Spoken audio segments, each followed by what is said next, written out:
आप देख रहे हैं श्री हरि कृपा आश्रम चैनल। संस्थापक स्वामी श्री हरि चैतन्य पुरी जी महाराज।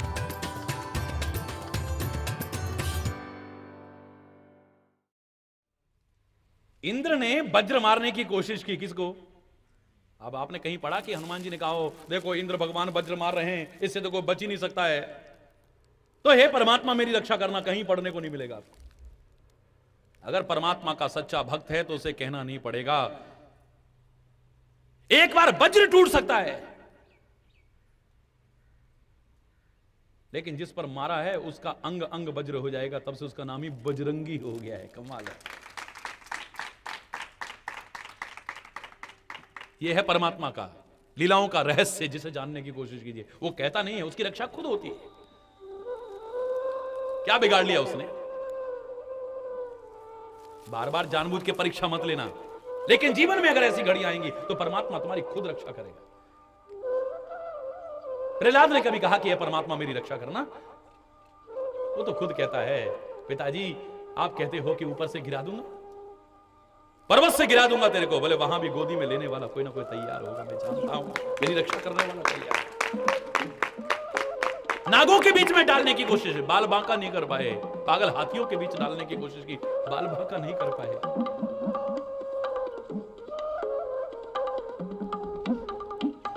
जहर खिलाने की कोशिश की, कुछ नहीं बिगड़ा उसका। हरि बोल।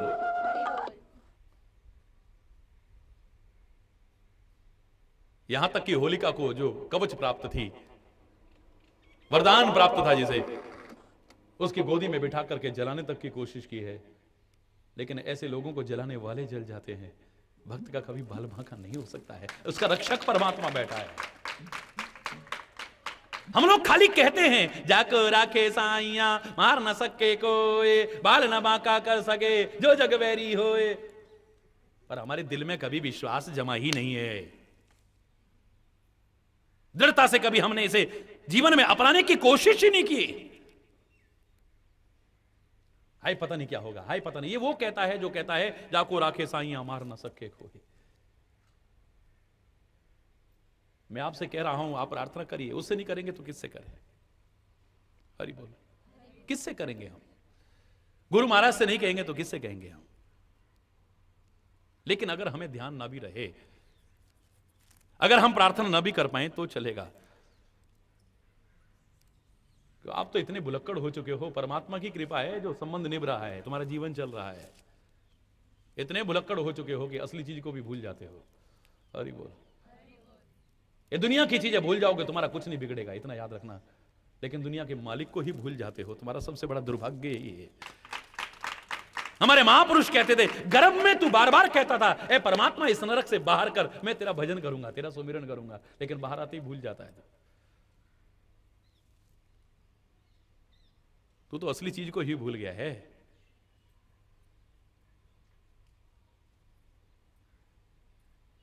इससे बड़ी और भूल क्या हो सकती है बताइए? एक बार सामान लाना भूल जाओगे तुम्हारा कुछ नहीं बिगड़ेगा, याद रखना।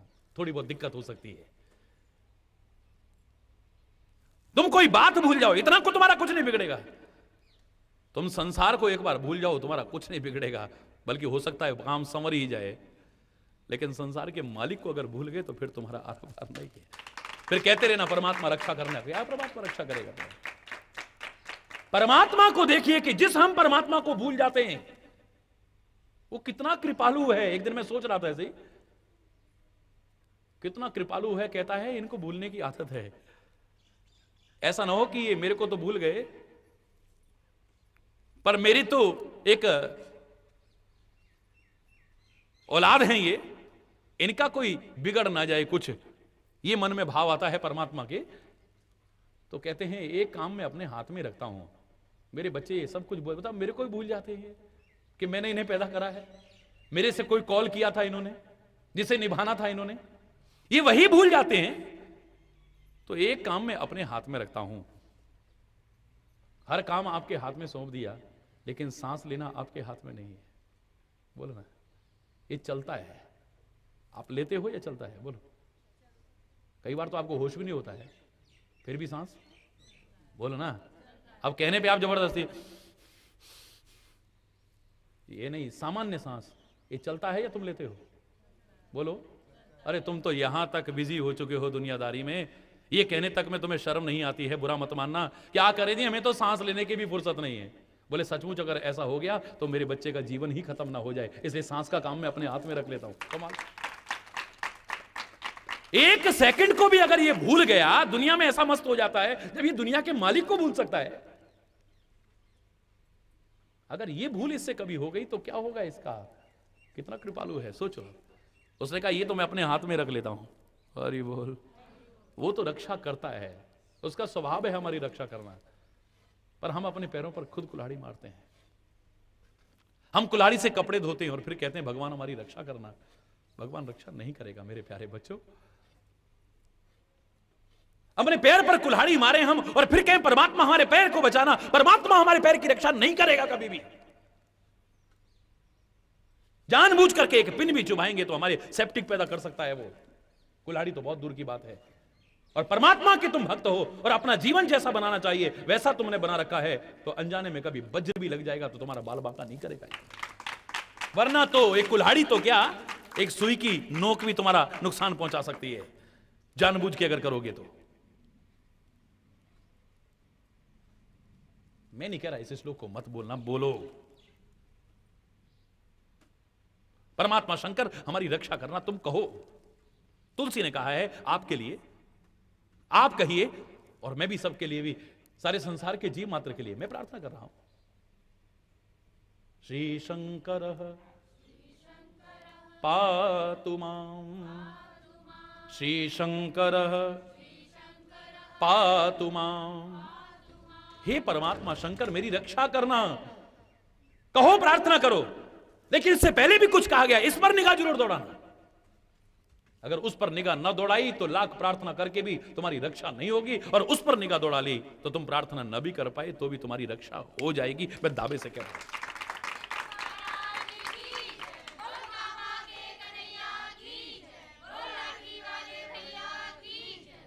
रक्षा हो जाएगी तुम्हारी। और वो कौन कौन सी बातें हैं जिन्हें हमें ध्यान में रखना चाहिए, ये कहने से पहले सबसे पहले आपको बताया यशांके च विभाति भूधर सुता। किस शंकर से कह रहे हैं कि रक्षा करना? जिसके अंक में या जिसके अंग में या जिसके वामांग में जो अर्थ लगाना चाहो लगा लेना। हिमाचल राज की कन्या पार्वती विराजमान है। शंकर और पार्वती का स्वरूप क्या बताया था तुलसी ने? भवानी शंकरो वंदे श्रद्धा विश्वास रूपिणो। तुम उसको किस स्वरूप में देखते हो, लेकिन मैंने जो शंकर और पार्वती का स्वरूप देखा है वो कौन सा स्वरूप है? श्रद्धा विश्वास रूपिणो। वो श्रद्धा और विश्वास के रूप हैं। याभ्याम बिना न पश्यन्ति सिद्धः स्वान्तस्थमीश्वरम। जिस श्रद्धा और विश्वास के अभाव में अपने अंतर में स्थित ईश्वर को साधक तो क्या सिद्ध लोग भी कभी नहीं देख पाएंगे। हरि बोल, जोर से बोलो। सिद्ध लोग भी अपने अंतःकरण में स्थित उस परमात्मा के दर्शन नहीं कर पाएंगे, साक्षात्कार नहीं कर पाएंगे। वो श्रद्धा और विश्वास का स्वरूप है। तो शंकर की प्रार्थना से पहले पार्वती की तरफ ध्यान देने का तात्पर्य यह कहना चाहते हैं कि श्रद्धा विश्वास रखना अपने अंतर में। और श्रद्धा विश्वास भी ऐसी ना हो जो आज है और कल छूट जाए, आज ज्यादा है कल कम हो जाए, ये जो चलायमान होती रहती है, ऐसी नहीं। इसलिए कहा है ये पार्वती जो श्रद्धा विश्वास का प्रतीक है, ये किसकी पुत्री है? भूधर सुता। ये हिमाचल राज की कन्या है, पर्वतराज की कन्या है। जैसे पर्वतराज अडिग है, अचल है, बोले ऐसा अडिग और अचल अपना श्रद्धा और विश्वास बना लेना, फिर तुम्हारी रक्षा ना हो तो हमसे कहिएगा। एक एक शब्द के पीछे एक भावना छुपी हुई है। ये ऐसे नहीं कहा गया है, इसके पीछे बड़ा सुंदर भाव छुपा हुआ है। अगर इसे जानने की कोशिश करोगे तो तुम्हारा श्रद्धा और विश्वास कैसा होना चाहिए? पर्वतराज की तरह अडिग होना चाहिए, अचल होना चाहिए। जो जरा जरा बात में चलायमान हो जाए, जो जरा बरा बात में डिग जाए, ऐसा श्रद्धा और विश्वास तुम्हें कोई लाभ नहीं पहुंचाएगा।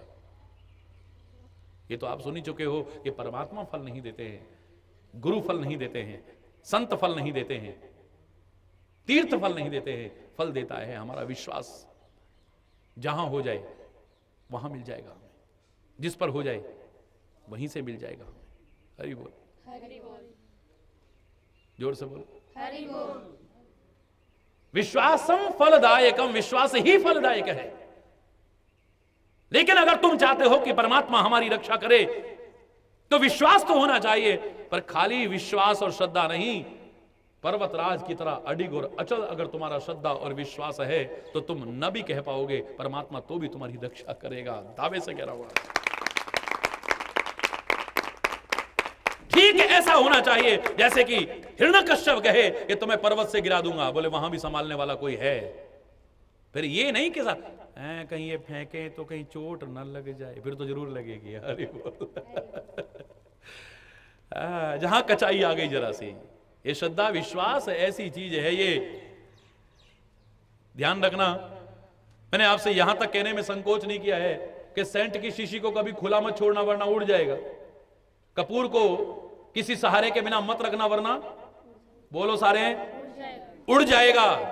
लेकिन एक बार सेंट की शीशी, इत्र की शीशी खुली रह जाए और वो बच जाए, कपूर बिना सहारे के रह करके भी बच जाए, लेकिन श्रद्धा विश्वास को तुमने जरा भी ढीला छोड़ दिया तो ये खत्म हो जाएगी, ये नहीं बच पाएगी और फिर जल्दी से उस तरह से पैदा भी नहीं हो पाएगी। याद रखना, इसे तोड़ने में 1 सेकंड लगता है, खुद इसे खत्म करने में 1 सेकंड लगता है, लेकिन लोगों में पैदा करने में या अपने मन में श्रद्धा और विश्वास पैदा करने में बहुत टाइम लगता है। हरि बोल, हरि बोल। सतर्क रहना। हमारे जरा मन के प्रतिकूल हो जाए, हमारी श्रद्धा विश्वास खत्म हो जाती है।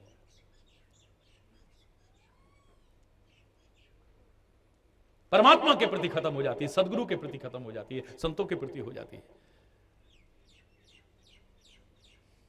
जरा किसी ने कोई गलत बात भी कह दी तो हमारी श्रद्धा विश्वास डगमगा जाती है। इस दुनिया में तो भांति भांति के लोग हैं। किसी की जबान को रोक सकते हो क्या? किसी का चलता हुआ हाथ रोका जा सकता है, लेकिन किसी की जबान नहीं रोकी जा सकती। आदमी स्वतंत्र है, ये तो वैसे भी स्वतंत्र देश में रहने के हमने अर्थ गलत लगा लिए हैं। भारत जब आजाद हुआ तो एक पत्रकार कहने लगा, प्रधानमंत्री से आकर के उठ पटांग बोलने लगा, उन्होंने कहा क्या स्वतंत्रता है ये? बोले इससे बड़ी स्वतंत्रता क्या होगा कि देश के सर्वोच्च पद पर बैठे वो जो प्रधानमंत्री से आप इस तरह से बोल रहे हो, बस स्वतंत्रता के अर्थ तुमने गलत लगा लिए हैं, यही बात अलग हो गई। चाहे जहां कब्जा कर लो, चाहे जिससे चाहे जो बोल दो, चाहे जहां वाहन को खड़ा कर दो, चाहे जहां गंदगी कर दो, चाहे तुम्हें कोई रोकने वाला नहीं है। स्वतंत्रता के मायने गलत लगा लिए हमने। हरि बोल, हरि बोल। कम से कम श्रद्धा और विश्वास को खुला मत छोड़ देना, इसे अंकुश में रखना।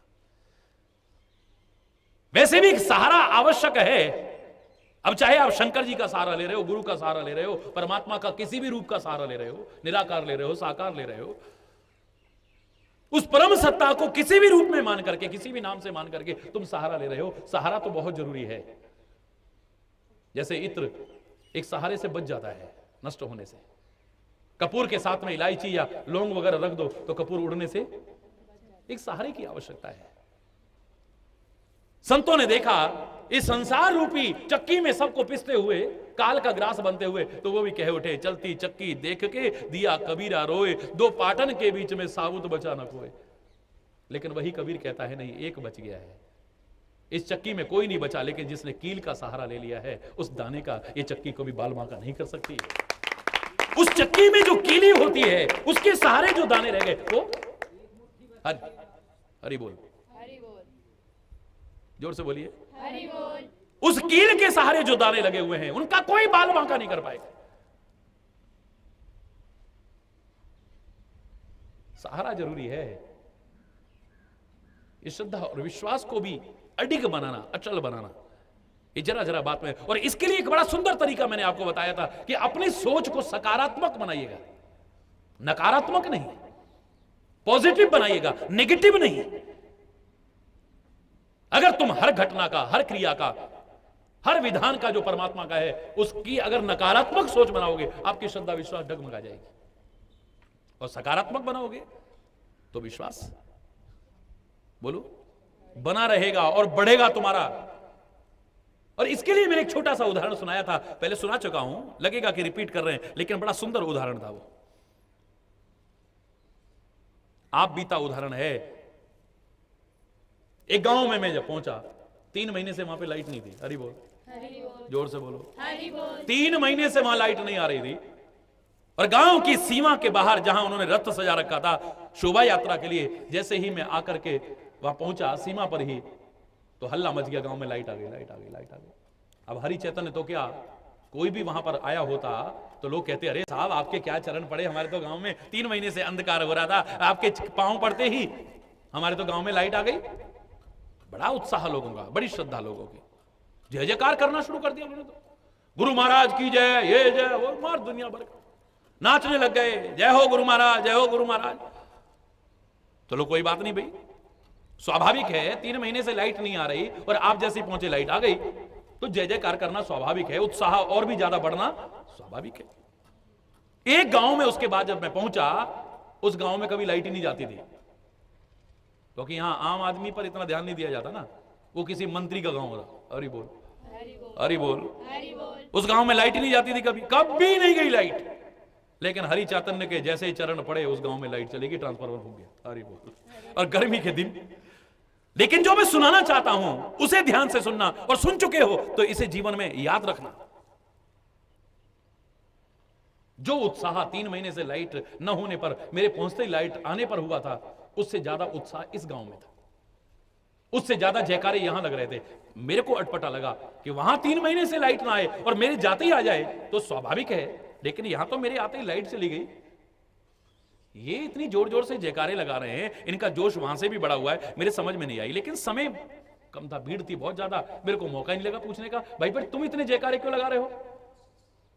प्रोग्राम हो गया, सब कुछ हो गया जैसे तैसे। गर्मी के दिन, गांव में उतने साधन भी नहीं, तो शाम को खुली छत पर बैठे, काफी लोग बैठे हुए थे, जब सब कार्यक्रम पूरा हो गया और मैं भी ऐसे लेटा हुआ, 5-7 लोग पंखा कर रहे थे। हरि बोल। अब मौका मिला हल्का सा वार्तालाप का, तो मैंने पूछा, मेरे भाइयों एक बात मेरे समझ में नहीं आई कि वहां ऐसा हुआ, उनका जोश होना स्वाभाविक था, लेकिन तुम्हारे गांव में आते तो मेरे लाइट चली गई, तो तुम्हारे मन में इतनी श्रद्धा और विश्वास वहां से ज्यादा मैंने देखी, वहां से ज्यादा उत्साह देखा, इसका कारण क्या है मैं जानना चाहता हूं। वो सारे के सारे आंखों में आंसू ले आए, कहने लगे महाराज जी सुना था आप बड़े कृपालु हो, बड़े दयालु हो, लेकिन आज हमने वो देख लिया है। मैं चौंका, मैंने कहा कृपालु हैं, दयालु हैं, इसमें क्या कृपालता है, इसमें क्या दयालता है, मेरे समझ में नहीं आया भाई। बोले महाराज जी हमारे गांव में तो कभी लाइट जाती नहीं थी, आपकी सेवा का मौका मिलता ना, आप इतने कृपा के भंडार हैं, आपने आते ही लाइट भगा दी, कम से कम आपकी सेवा का मौका तो मिल रहा है। अब बताइए ये क्या सोच है, क्या सोचने का ढंग है, क्या नजरिया है। देखिए मेरा सिर भी नतमस्तक हो गया उनकी श्रद्धा के प्रति, इतनी सकारात्मक सोच है। वही घटना आपकी श्रद्धा विश्वास को डगमगा भी सकती थी, और वही घटना आपके श्रद्धा विश्वास को बढ़ा रही है। काहे के कारण? सकारात्मक सोच के कारण। हरि बोल। पॉजिटिव थिंकिंग के कारण। इसमें भी कोई भलाई है, इसमें भी कोई भलाई है। ये सोच क्या है? ये मूर्खों की सोच नहीं है, ये बहुत समझदारी का चिंतन है। ये अनेक दुखों से ग्रसित व्यक्ति फिर एक एक घटना में दुखी ना होता रहे, इसके लिए इससे प्यारी सोच और क्या हो सकती है। और वैसे भी हमें पता नहीं चलता है, जब घटना होती है उसका परिणाम जब सामने आता है तब पता चलता है, अरे यार हम तो ऐसा सोच रहे थे, देखो ऐसा ना हुआ होता तो ऐसा हो जाता। अरे बोलो कितनी बार ऐसा हुआ है, मैंने भी देखा है, आपने भी देखा होगा। डिगाना चाहोगे तो 1 सेकंड में तुम्हारा श्रद्धा और विश्वास टूट सकता है, और बढ़ाना चाहोगे तो हर घटना तुम्हारे विश्वास को बढ़ा के जाएगी, कभी घटा करके। बोलो, कभी भी आपके विश्वास और श्रद्धा को डगमगाने की हिम्मत नहीं कर सकती। कितना कुछ सुनने के बाद भी आपकी अपने इष्ट के प्रति, अपने परमात्मा के प्रति, अपने गुरु के प्रति, अपने संतों के प्रति, यहां तक कि अपने प्रति भी आपका विश्वास कभी कम ना गुरु के प्रति विश्वास कम होगा, ना परमात्मा के प्रति विश्वास होगा कम, और ना ही आत्मविश्वास कम होगा जिसके बल पर तुम्हें आगे बढ़ना है। उसमें कमी नहीं आएगी कभी भी। एक और बड़ा सुंदर उदाहरण मैंने सुनाया था, याद करिए आप, कि अगर बढ़ाना चाहो तो किस किस बात में बढ़ा सकते हो, ना बढ़ाना चाहो तो कहीं भी घटा सकते हो।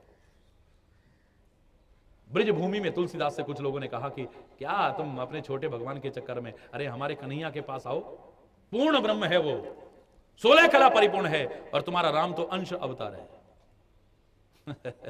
ऐसे मूर्खतापूर्ण चिंतन वाले भी हमारे राष्ट्र में भी कुछ कम नहीं है लोग। हरि बोल, हरि बोल। अरे परमात्मा तो एक ही है,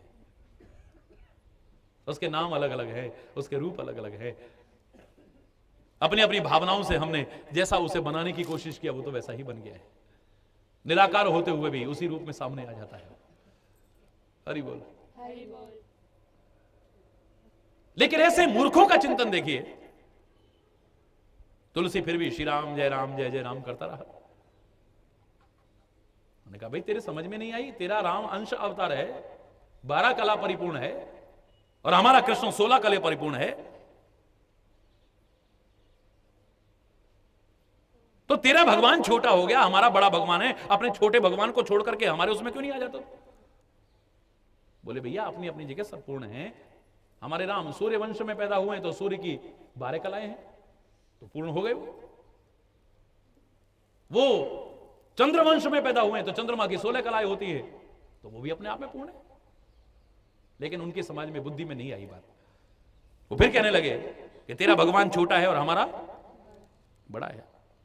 वो फिर श्री राम जय राम कर रहा है। उन्होंने कहा भाई कमाल है यार, तेरी बुद्धि पर तरस आ रहा है। ऐसे लोग कह रहे हैं जिनकी बुद्धि पर तरस आना चाहिए। हे तुलसी, तेरी बुद्धि पर तरस आ रहा है, तेरे को पता लग गया कि तेरा भगवान छोटा है और हमारा भगवान बड़ा है, फिर भी तू उसी का नाम लिए जा रहा है। तेरे श्रद्धा और विश्वास में फिर भी उसके प्रति कोई कमी नहीं है।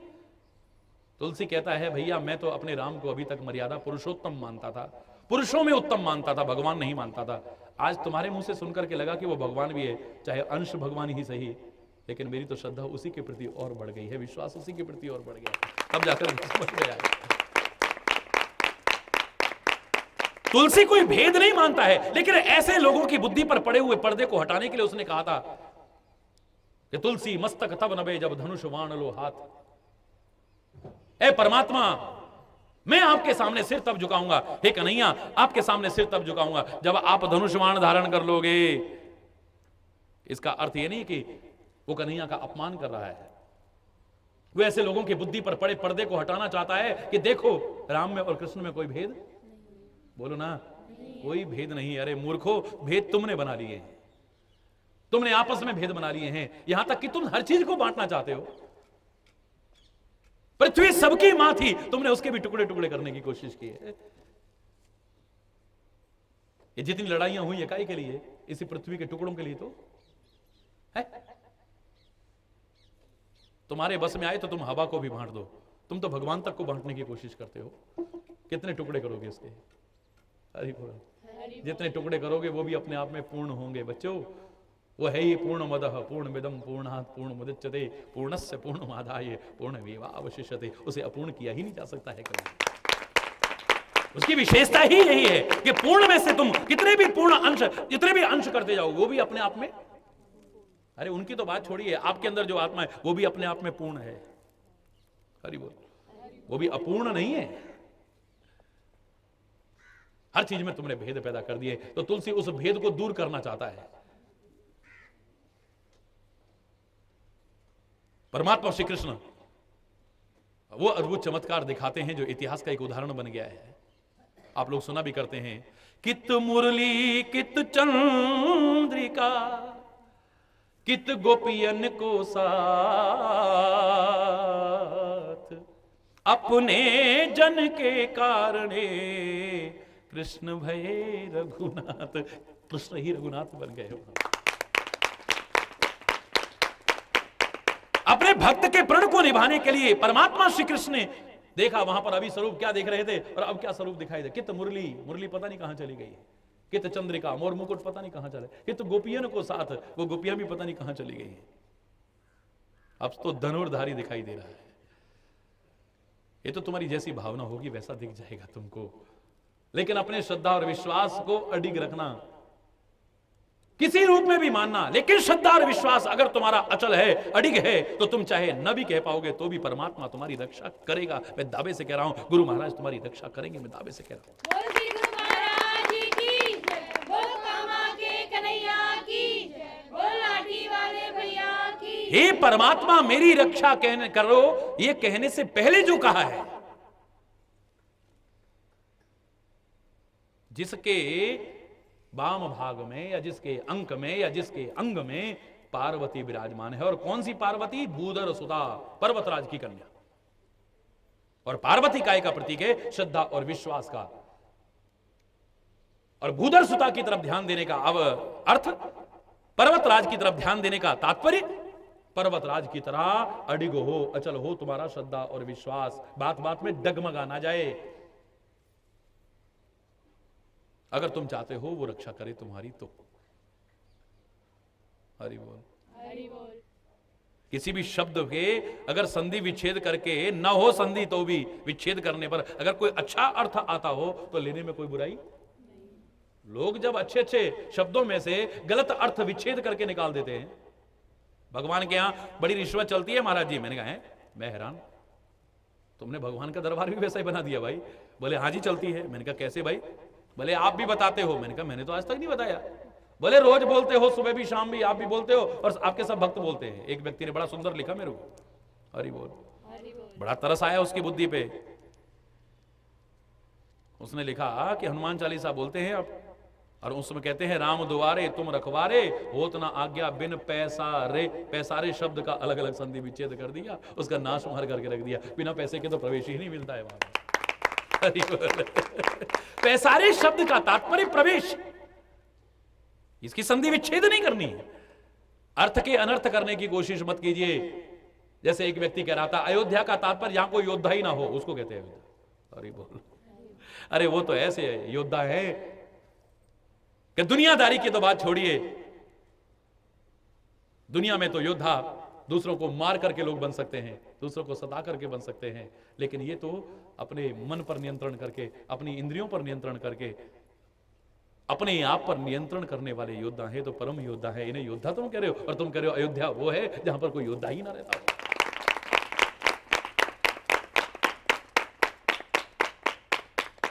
हाँ, अवध कहते हैं उसे, उसका नाम था अवध, जहां पर किसी का वध। हरि बोल।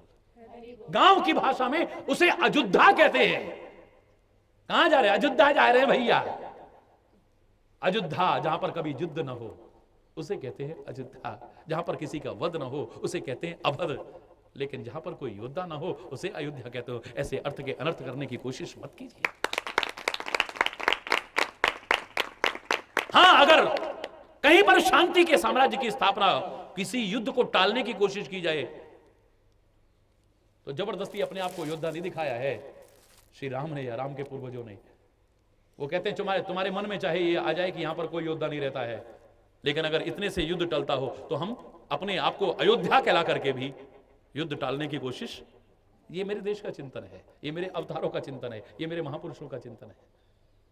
वहां पर कन्हैया रणछोड़ बनने को तैयार है। अगर युद्ध की स्थिति टलती है, खून खराबा बसता है, तो मुझे रणछोड़ कहलाने में भी कोई शर्म नहीं है, जबकि वो कितना योद्धा है ये तुम भी जानते हो। जो बिना शस्त्र के महाभारत जैसे युद्ध में बिना शस्त्र के भी जो डटा रह सकता है। और देखिए हमारे भारत की संस्कृति, हमारी भारत की संस्कृति देखिए आप, भारत के लोगों के हृदय की भावनाएं देखिए। उन्होंने इस भावना को पहचाना कि परमात्मा श्री कृष्ण ऐसा क्यों कर रहे हैं, तो रण छोड़ने के बावजूद उन्हें कायर नहीं समझा है, उनकी जय जयकार की है, उनके मंदिर तक स्थापित किए हैं, खाली इसी वजह से क्योंकि रण छोड़े भी हैं तो संसार में शांति के साम्राज्य के लिए और होने वाले रक्तपात को टालने के लिए छोड़ करके। अगर हमारे अयोध्या, हमारी भूमि में कोई योद्धा नहीं है, ये तक कहलाने में अगर कोई युद्ध टल सकता है, अगर रक्तपात टल सकता है, तो मत मानो हमें योद्धा। हालांकि एक बार काल भी हमारे सामने आ जाए तो रघुवंशी उससे भी पीछे हटने वाले नहीं है। कालहु डरहि न रण रघुवंशी। रघुवंशी युद्ध भूमि में काल से भी भयभीत नहीं होते हैं। ऐसी भूमि में आप कहें कि अयोध्या का तात्पर्य सीधे सीधे यहां योद्धा ना हो उसे अयोध्या कहते हैं। क्या मूर्खतापूर्ण चिंतन है। तरस आता है ऐसे लोगों की बुद्धियों पर जो अर्थ का अनर्थ करने की कोशिश करते हैं।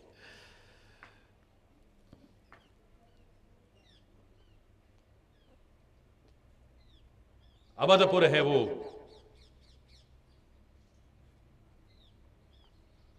जहां किसी का वध नहीं किया जाता है, किसी की हिंसा ना हो, मन से हिंसा ना हो, वचन से हिंसा ना हो, कर्म से हिंसा ना हो, यह भाव रखा जाता है वहां पे। जहां सचमुच अगर मारना ही है तो अपने विकारों को मारने का संदेश दिया जाता है, अपनी दुष्प्रवृत्तियों को मारने का संदेश दिया जाता है, लोगों को मारने का नहीं। परम पवित्र भूमि है वो। इस अयोध्या कांड का पहला ही श्लोक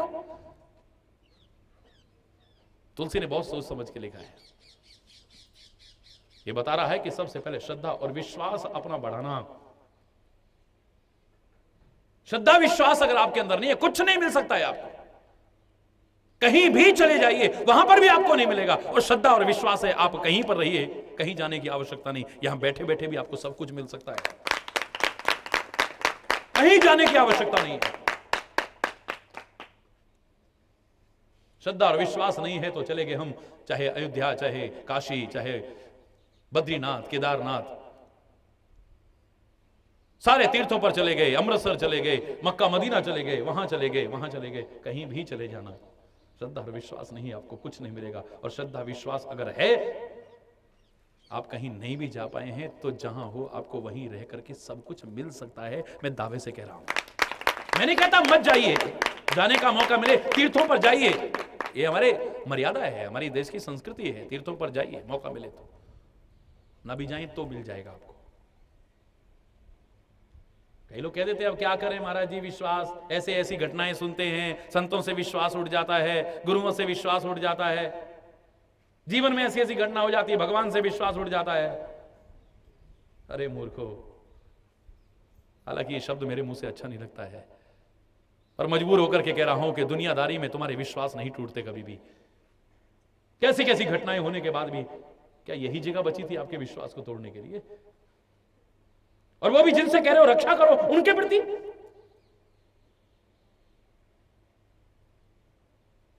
डॉक्टर से इलाज क्यों करा रहे हो, कोई कहे आपसे?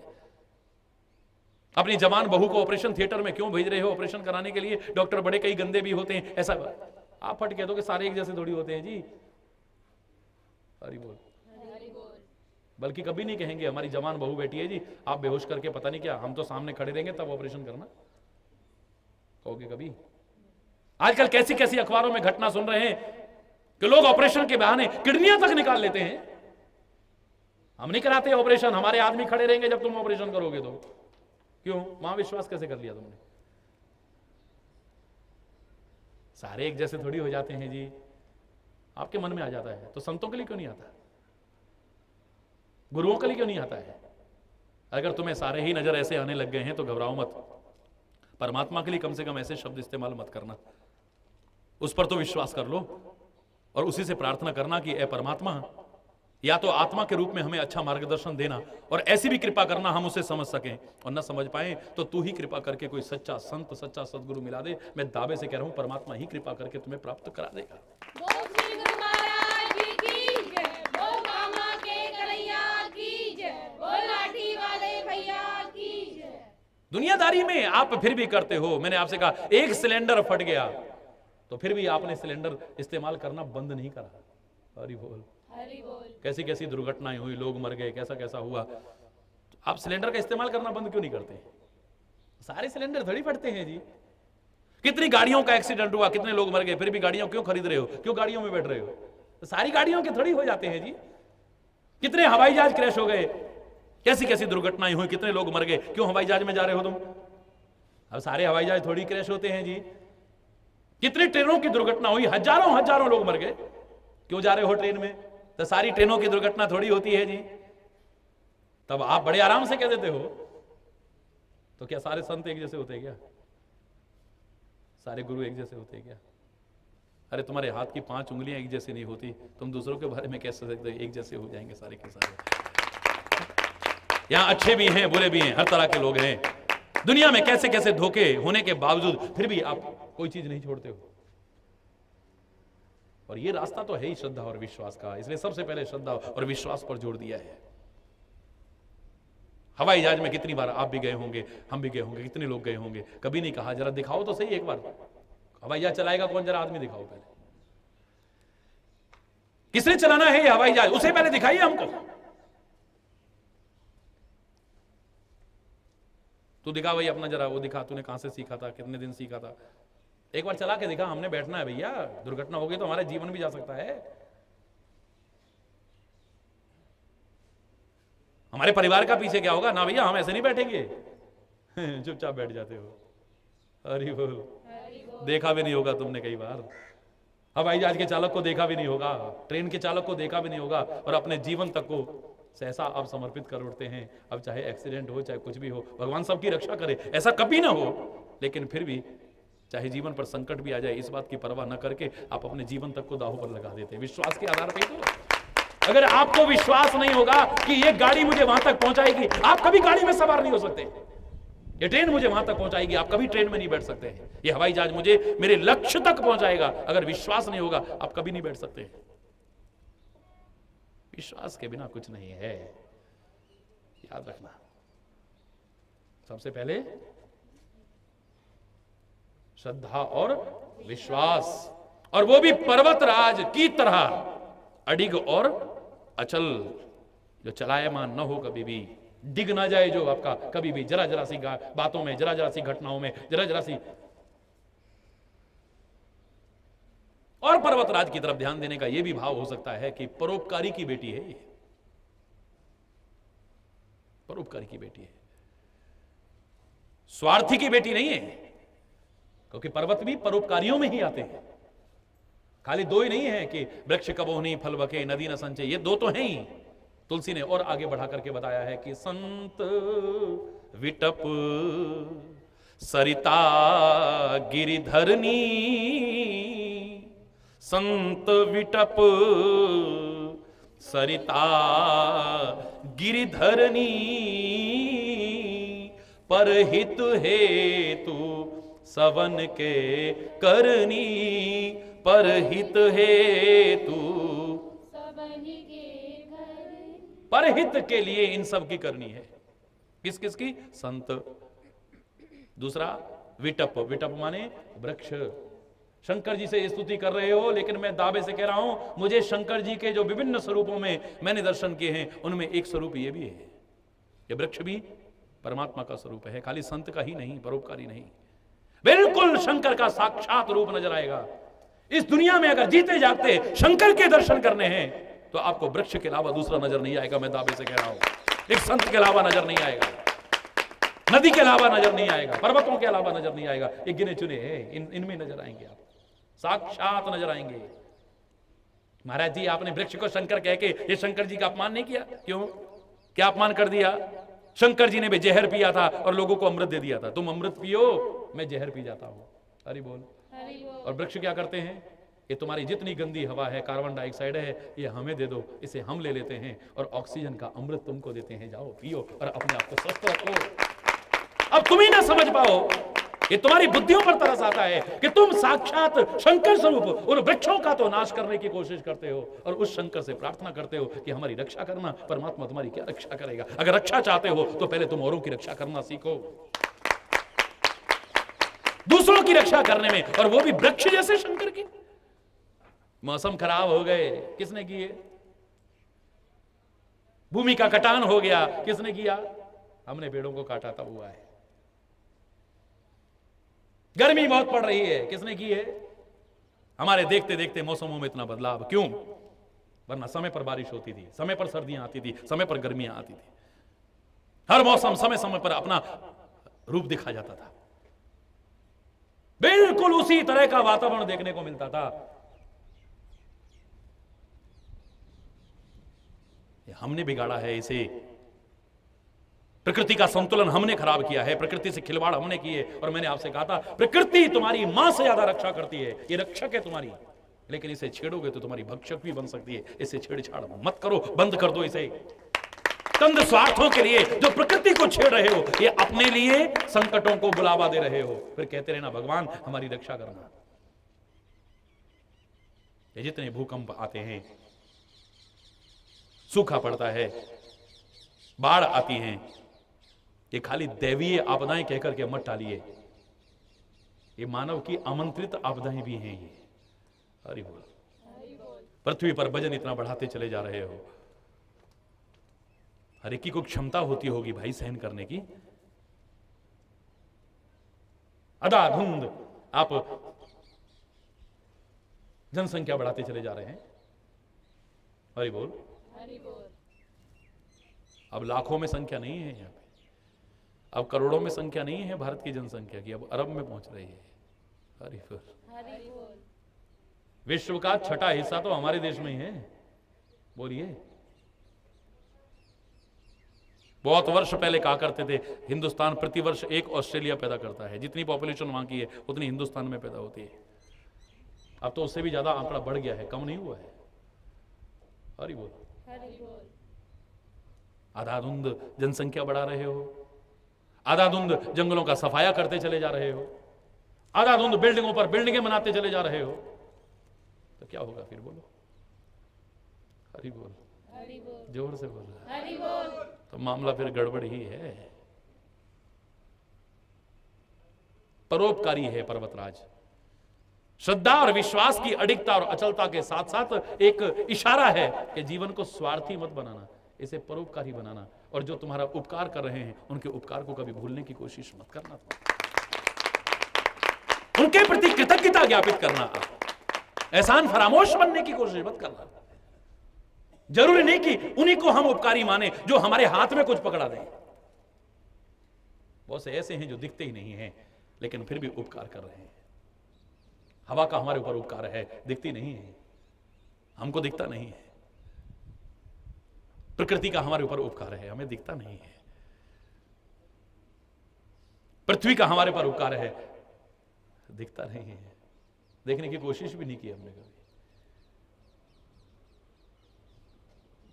उन शहीदों का हमारे पर उपकार है जो हमें दिखते नहीं है। हम तो गिने चुने नाम जानते हैं बस, वो भी हैं, लेकिन ऐसे लाखों करोड़ों हैं जिनका नाम तक आप नहीं जानते। ऐसे गुमनाम लोग हैं जो शिखर न बने हों, जो कंगूरे की ईंट न बने हों, जो दीवारें न बने हों, जो फानूस न बने हों, लेकिन नीम के पत्थर बन गए, जिन्हें लोग देख भी नहीं पाए, जिन्हें जान भी नहीं पाए। उन्हीं पर यह राष्ट्र टिका हुआ है। उनके उपकार को भी हम भूल नहीं सकते। गुरु जो अनंत कृपाएं करके हमारे पर उपकार करता है वो दिखता नहीं है। जो प्रसाद हाथ में देता है वो दिख जाता है, कोई चीज हमें देता है वो दिख जाता है, लेकिन कितने उपकार कर रहा है ऐसे ऐसे जो शायद आपको दिखते नहीं है। लेकिन अगर वो उपकार ना करता तो तुम मानव भी कहलाने लायक ना रहते, इंसान भी कहलाने लायक ना रहते। अगर संत उपकार ना करते, ग्रंथ उपकार ना करते, गुरु उपकार ना करते तो। परमात्मा ने मानव का शरीर ही तो दिया था, मानव थोड़ी बनाया था। इसी को पाकर के लोग चोरी कर रहे हैं, डकैती कर रहे हैं, लूटपाट कर रहे हैं, कुकर्म कर रहे हैं, अधर्म कर रहे हैं। ये तो धन्य हो हमारे ग्रंथ, धन्य हो हमारे संत, धन्य हो सदगुरु, जिन्होंने हमें सच्चे अर्थों में मानव बना करके रख दिया है। वरना तो हम मानव भी न होते, इंसान बना करके रख दिया अगर उनके बताए रास्ते पर चल जाए। जिन्होंने जीवन की वास्तविकता से अवगत कराया है हमें। हम तो भ्रम में जी रहे थे,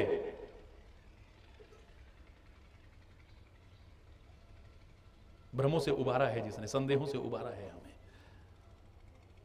तो उनके उपकारों को भी कभी मत भूलना और उपकारी बनने की कोशिश करना, परोपकारी बनने की कोशिश करना। यशांके च विभाति भूधर सुता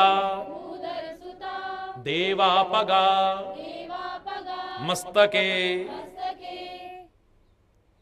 किन शंकर जी से कह रहे हैं, किन सदगुरु से कह रहे रक्षा करना? वो शंकर स्वरूप में जिनके सिर पर गंगा जी विराजमान है। हरि बोल। हरि बोल। वो हमारी रक्षा करे।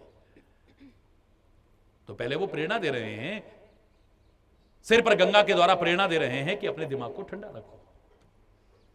सिर पर देव नदी गंगा के द्वारा हमें प्रेरणा दे रहे हैं कि अपने मस्तिष्क को दैवत्व परिपूर्ण चिंतन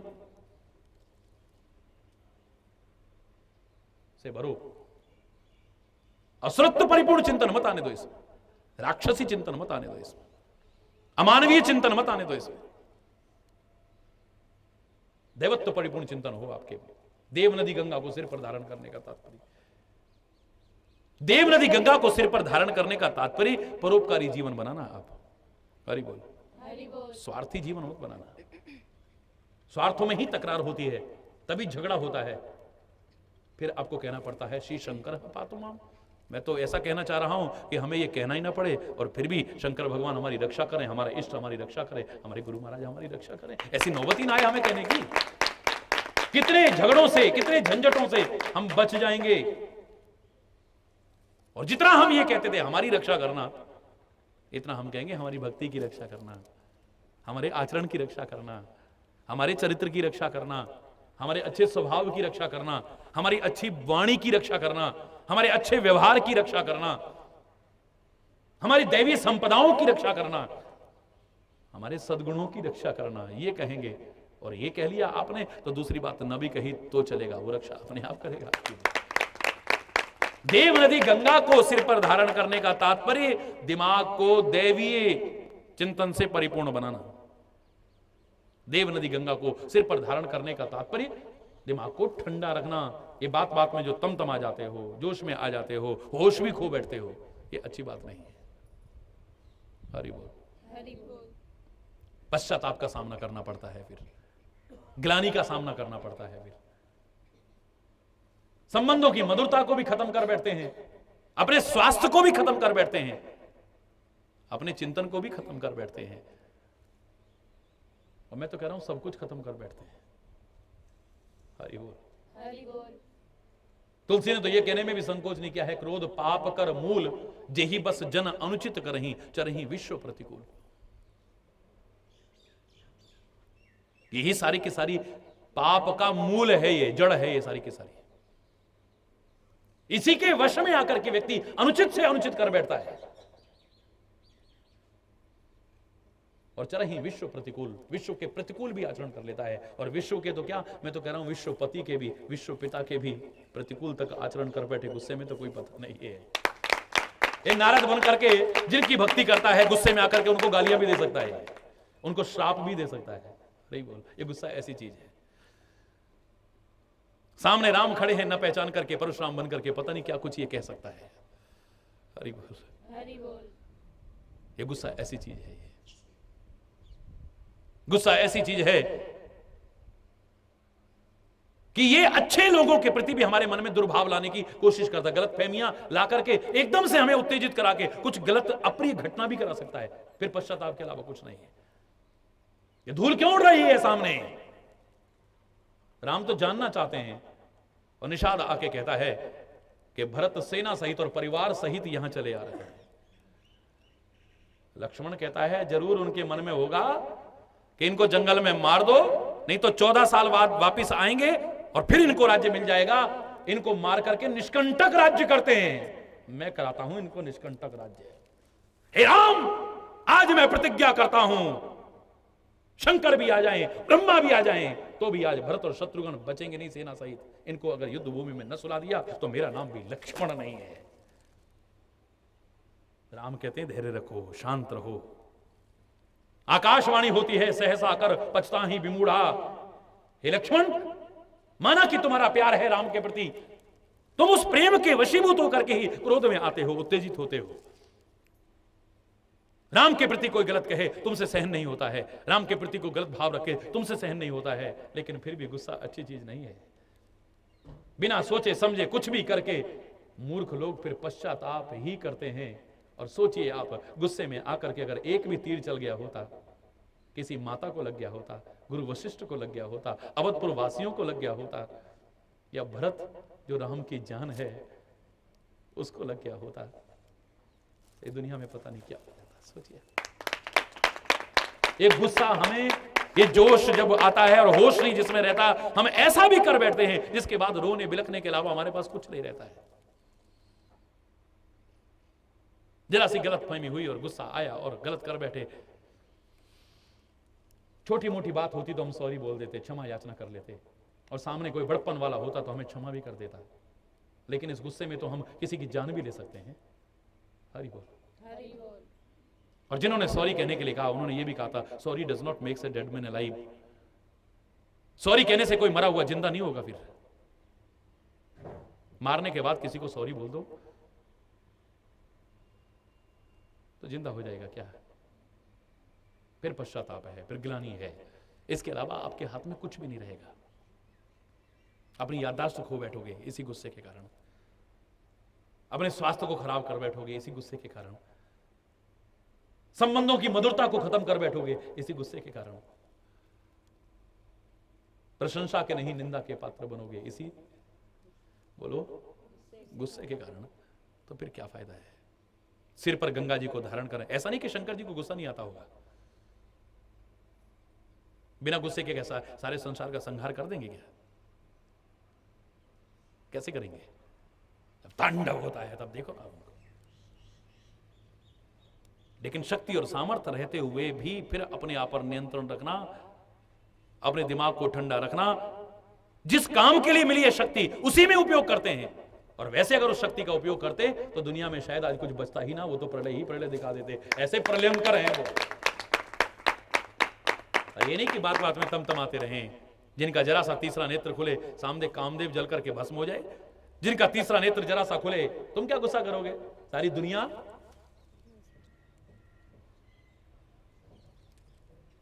अगर वो गुस्सा ही करता रहता तो क्या होता? ना हम होते ना तुम होते। हरि बोल। हरि बोल। ना हम होते ना तुम होते, जीवित ना होता कोई, सब मौत की नींद सोते सारे के सारे। कोई नहीं बचता इस दुनिया। ये नहीं कि बात बात में तमतमाते रहो।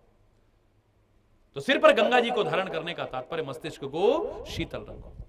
सिर पर गंगा जी को धारण करने का तात्पर्य इस मस्तिष्क में दैवत्व परिपूर्ण चिंतन लाओ। सिर पर गंगा जी को धारण करने का तात्पर्य जैसे गंगा परोपकारी है, ऐसा परोपकारी चिंतन लेकर के आओ। स्वार्थ में ही चिंतन मत लाओ। सिर पर गंगा जी को धारण करने का तात्पर्य निरंतर अपने लक्ष्य की ओर आगे इस दिमाग को जितना हो सके व्यस्त रखो। इसे अस्त व्यस्त मत रहने दो। ये खाली दिमाग ही शैतान का घर है। ना इसे खाली रहने दो, ना इसे अस्त व्यस्त रखो।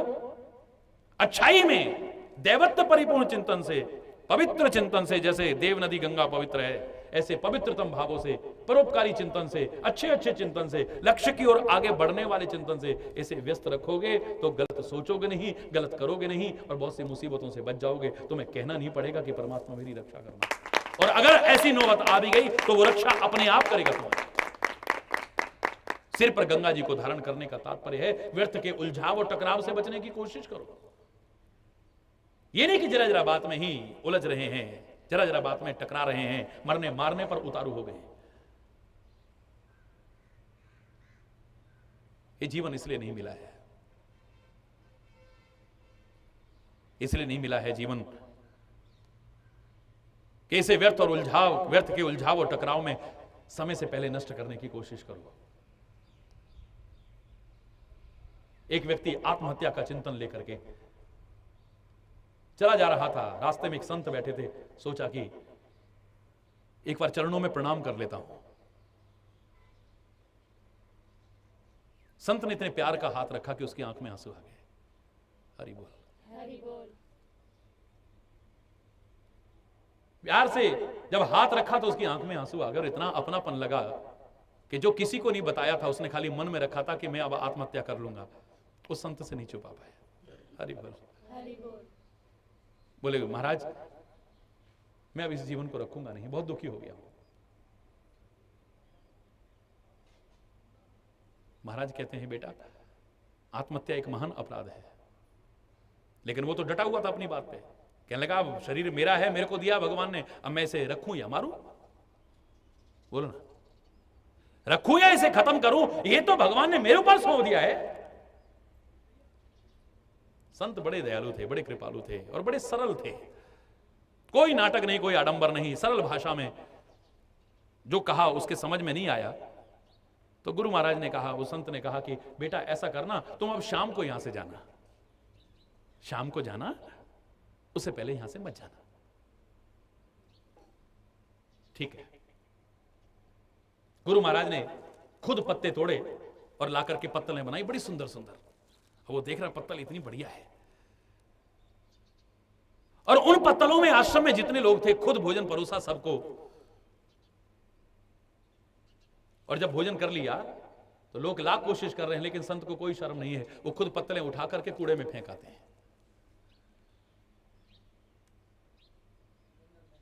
समझने में देर नहीं लगी उसे, क्या सिखाना चाहते हैं संत। संत कहते हैं भैया पत्तल को बुरी चीज नहीं है, पत्तल बनाई अपने पास रखी तो मेरी है, मैं चाहे जो करूं, लेकिन इसे बिना उपयोग के बाहर फेंक देना ये मूर्खता होगी। जब इसका उपयोग पूरा हो जाए तब तो मैं खुद ही उठा करके फेंक दूंगा, फिर कोई बुराई नहीं है। जब इसका उपयोग पूरा हो जाए उससे पहले फेंकना तो मूर्खता होगी। तो बात समझ में आ गया? इसका उपयोग जब पूरा हो जाएगा ये अपने आप फेंकी जाएगी। जिस लिए बनी है ये, वो कार्य पूरा, जिसके लिए तेरे को मानव शरीर मिला है वो कार्य पूरा हो गया तेरा। काहे के लिए मिला है? बोले ये जानना चाहता, अब कुछ दिन सत्संग कर तू, और ये जो भाव आते हैं तो क्षणिक होते हैं, उसके बाद समझते रहे बात। वो जो एकदम जोश में आया था मरने के लिए, वो भाव चला गया। और जो आत्महत्या करने आया था उसने कितने लोगों में जागृति पैदा की, और लोगों ने भी, जिनके मन में आत्महत्या का भाव था, उनको भी उस हत्या के बोध से दूर करके अच्छा जीवन जीने की प्रेरणा दी। एक महान संत बना। अब मैं उस महान संत का तुम्हें नाम अभी नहीं बताऊंगा, बाद में बताऊंगा। ने कहा जो काम के लिए तुम आए हो पहले उस काम को करो, तुम्हें आवश्यकता नहीं है इसे फेंकने की। ये तो एक दिन चला जाएगा अपने आप ही, जब ये गंदा हो जाएगा, वैसा हो जाएगा, ये तो अपने आप दूर हो जाएगा। और पहले तुम तो अगर इसे फेंकना चाहो तो उपयोग पूरा कर लो पहले। हरि बोल। ये नहीं कि उससे पहले ही तुम इसे जबरदस्ती, और उपयोग आखिरी सांस तक इसका होता है। इसलिए आत्महत्या जैसा घोर अपराध करने की आवश्यकता नहीं है। तुम सोचते हो कि आत्महत्या करके इन दुखों से छुटकारा मिल जाएगा, ऐसा मिलने वाला हरगिज नहीं है। क्योंकि आत्महत्या के बाद, इस शरीर का अंत करने के बाद तुम सोचो कि तुम्हारा अंत हो गया, नहीं, एक यात्रा और शुरू हो रही है, और दुखों को निमंत्रण दे रहे हो तुम। पता नहीं किस किस योनि में भटकते रहोगे। हरि बोल। जरा परीक्षा में अंक अच्छे नहीं आए, जरा फेल हो गए, कर दो जी आत्महत्या। जरा सा घर में कष्ट मिला, कर दो जी शरीर का अंत। नहीं, इतना महान, इतना अमूल्य शरीर इसलिए नहीं मिला है तुमको। हमारे भारत जैसे देश में भी आज ये महान अपराध बहुत ज्यादा बढ़ता चला जा रहा है। सोचना चाहिए हमें, सतर्क होकर के सोचना चाहिए, शांत होकर के सोचना चाहिए। और ये होता तभी है जब दिमाग ठंडा नहीं रहता हमारा, उस समय बस जोश में, बस अब तो ये कर ही देना है हमने। जब शांत हो जाओगे तो उस व्यक्ति की तरह कुछ दिन उनका सत्संग करो, अगर ये जानना चाहते हो इसका उपयोग क्या है, फिर ये अपराध नहीं करेगा। फिर तो अपना जीवन तो संवारेगा ही, वो औरों का भी जीवन संवार करके न दिखा दे तो तब कहिए। हरि बोल। जोर से बोलो ना। हरि बोल।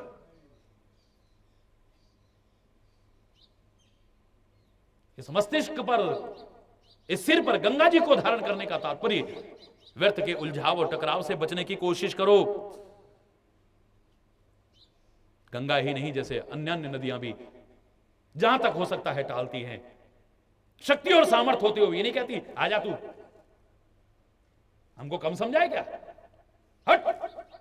आगे पहाड़ आया, आगे चट्टान आई, वो कहती अच्छा बाबा तू बड़ा सही, हमें जहां से रास्ता मिलेगा वहां से निकल जाएंगे हम। कहो तो तेरी परिक्रमा लगा के तेरे को सम्मान देते हुए तू बड़ा भाई, बहुत बड़ा। इसका मतलब नहीं कि गंगा में शक्ति नहीं है, नदियों में शक्ति नहीं है, इतनी शक्ति है। उन्हें अगर निकलने का रास्ता ना मिले तो पानी इकट्ठा होता रहेगा और इतना फोर्स आ जाएगा कि बड़े से बड़े पहाड़ को भी उखाड़ करके फेंक सकती हैं वो नदियां, फिर भी उसका दुरुपयोग नहीं करती उस शक्ति का। उस शक्ति का दुरुपयोग नहीं करती, उसका सदुपयोग करती। वो कहती है हमें लक्ष्य तक पहुंचना है और इसके लिए आवश्यक है व्यर्थ के उलझाव और टकराव से बचना है। हमें कुछ नहीं रखा है, फालतू पता नहीं कितना जीवन मिला है, इसको हम इसमें नष्ट करें? इसे प्यार बढ़ाने में भी नष्ट कर सकते हैं अगर नष्ट करना है, किसी की जान बचाने में भी नष्ट। मरते बहुत देखे हमने, एक शराब पी के मरते देखा है, एक लड़ाई झगड़ा करके मरते देखा है, और एक किसी की जान बचाते हुए मरते देखा है, पर उसे इतिहास कभी भूलता नहीं है और उसको इतिहास कभी माफ नहीं करता है। दोनों में अंतर है।